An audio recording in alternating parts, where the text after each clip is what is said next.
और उसके करने का पर्पज़, जैसे कि आप सभी लोग जानते हैं कि अभी 14 तारीख को एक डबल मर्डर यहाँ पे हुआ था, जो कि बहुत अनफॉर्चुनेट इंसिडेंट हुआ हमारे जम्मू शहर में, जिसमें एक सीनियर सिटीजन, उनकी वाइफ का कत्ल हुआ। तो जैसे ही हमें ये इंफॉर्मेशन मिली थ्रू PCR, तो हमारी चौकी अफसर, हमारा SHO, SDPO साहब, हमारे SP रूरल फौरन से मौका पे पहुँचे, मौका मुलाहिजा किया और इमीडिएटली जो है टीमें कॉन्स्टिट्यूट की गई इस वारदात को वर्कआउट करने के लिए, जिसमें सबसे पहले तो हमारी FSL की टीम जो है उसको मंगवाया गया, स्निफर डॉग को मंगवाया गया, क्राइम फोटोग्राफर को मंगवाया गया। वो सारी फॉर्मेलिटीज़ करने के बाद डेड बॉडीज़ को जो है हॉस्पिटल में शिफ्ट किया गया फॉर पोस्टमार्टम। उसके साथ साथ हमारी अलग अलग टीमें और भी कॉन्स्टिट्यूट हुई कि जैसे टेक्निकल एस्पेक्ट्स को देखने के लिए, जिसमें टेलीफोन का मुलाहिजा करना, CDR का मुलाहिजा करना, आसपास के जो CCTV लगे हुए हैं घरों में उनका मुलाहिजा करना, लोगों से पूछताछ करना, कुछ लोगों को शक के बिना पे बुला के उनसे पूछताछ करना। इस सारे एपिसोड में परिवार से, मोहल्ले के लोगों से और जिन जिन लोगों से हमने पूछताछ की, सब ने हमारा पूरा साथ दिया और इन सब इनपुट्स के बेस पे हम लोग इस नतीजा पे पहुंचे कि ये वारदात किसने की। तो हमारे पास सबसे बड़ा सवाल ये था कि अब इसको कैसे हम राउंड अप किया जाए, क्योंकि ये आदमी जो है वारदात करने के बाद जो है यहाँ से फरार हो चुका था। और सबसे बड़ी दिक्कत की बात ये थी कि ये अपना मोबाइल भी फेंक चुका था या 3 दिन पहले ही किसी को बेच दिया था। तो वो सारी टीमों ने बहुत मेहनत की, दिन रात लगे रहे और इस बीच में आप लोगों का कोऑपरेशन मिलता रहा, आप लोगों से भी फीडबैक मिलता रहा। ये सब करने के बाद कल हमारी टीम जो है उसको अरेस्ट करने के में कामयाब हुई, जिसका नाम दीपक सिंह है, अलियास सोनू, तालाब तिल्लो का ही रहने वाला।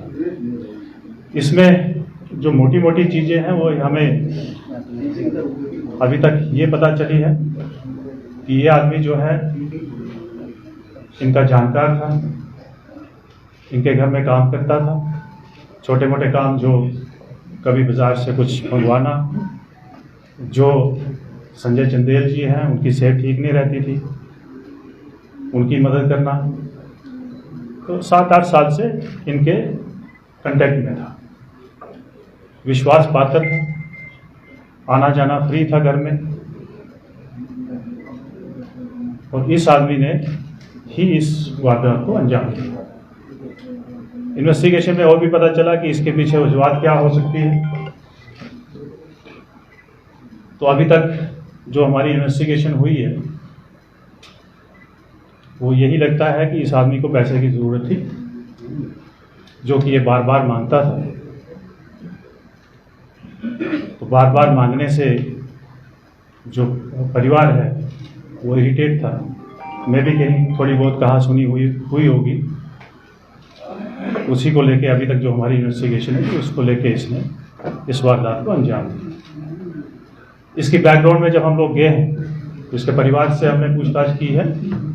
उस पूछताछ में ये मालूम हुआ कि ये 3 तारीख से अपने घर से चला गया था और 9 तारीख को आके इसकी वाइफ ने हमारे चौकी फोनीचक में इसकी गुमशुदगी रिपोर्ट करवाई थी। और ये भी बताया कि ये बंदा जो है फ़ोन भी स्विच ऑफ करके हमारे साथ कोई कांटेक्ट में नहीं। फिर ये अचानक 12 तारीख रात को आता है और अपनी वाइफ से झगड़ा करता है और 5,000 लेके फिर से घर से फरार हो जाता है। तो हमें अभी तक ये इन सारी चीज़ों से और अपनी इन्वेस्टिगेशन में ये पता चला है कि कहीं ना कहीं इसके पीछे का जो रीज़न है अभी तक जो वो यही है कि इसको पैसे की ज़रूरत थी। जिसको पाने के लिए इस हद तक चला गया। अब इन्वेस्टिगेशन जो है वो जारी है। ये सारा जो इन्वेस्टिगेशन है हमारी एसपी रूरल की टीम जो है और एसपी रूरल की जेर क़यादत किया है, जिसमें एसडीपीओ, एसएचओ, कंसर्न और आईसीपीपी पोनीचक और इसके अलावा और भी बड़े सारे ऑफिसर जो हमने जुरिडिक्शन को नज़रअंदाज करते हुए उनको भी बुलाया था, इन सब ने मिलकर इस केस को जो है वर्कआउट किया है। अब इसके अलावा अगर आपका कोई क्वेश्चन है। मर्डर में वेपन कौन सा यूज किया गया सर, किस वार से मर्डर किया गया? देखिए, वो जो वहाँ एक रस्सी अवेलेबल थी उसी से इसने की स्ट्रैंगुलेशन। सर, दीपक सिंह के ऊपर और भी कोई पहले ऐसे कोई केसेस हैं या किसी केसेस में मुलविस है कोई, इसकी बैक हिस्ट्री? जी नहीं, इसकी बैकग्राउंड में इसका कोई भी क्रिमिनल रिकॉर्ड नहीं। सर, जैसे कि कह रहे हैं कि आप उसका आना जाना घर में फ्री था, तो वो चोरी भी कर सकता था, उसको पैसे मांग नहीं मिल रहे थे, तो उसने मर्डर क्यों किया? देखिए, ये जो है ये अभी हमारा भी यही क्वेश्चन है, इसके ऊपर हम लोग जो है इन्वेस्टिगेशन कर रहे हैं। सर, ये अकेला है या कोई और भी होने की शंका हो सकती है इसके साथ होने की? अभी तक जो इन्वेस्टिगेशन हमारे सामने आई है और सीसीटीवी फुटेजेस है। सर, घर से चोरी करके गया था, एक सीसीटीवी फुटेज जो आई है, तो अभी तक यही लगता है कि ये अकेला है।